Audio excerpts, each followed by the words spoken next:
Hello, আমি আজকে আপনাদের দেখাবো স্যান্ড স্টক কিভাবে ক্যালকুলেশন করতে হয়। এগুলা হচ্ছে কিছু স্যান্ডমেট, এটার ভলিউম ক্যালকুলেশন করে আমাকে দিতে হবে অফিসে, এবং আমি আপনাদেরকে শেয়ার করব এটা।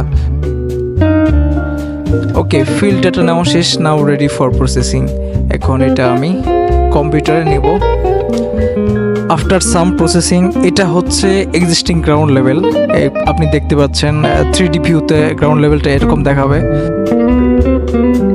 এরপরের ধাপে আমরা মাপবো কতটুকু উপরে আছে বালি, স্টক পাইল কতটুকু আছে।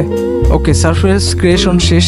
এবার পুরো পরিপূর্ণ ড্রয়িং দেখতে পাচ্ছেন, নিচে কতটুকু, উপরে কতটুকু।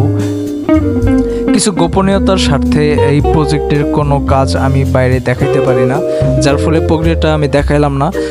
ওকে, আমরা টোটাল 7টা স্টক পাইল মেজার করছি এবং আমরা টোটাল ভলিউম পাইছি 3264 কিউবিক মিটার।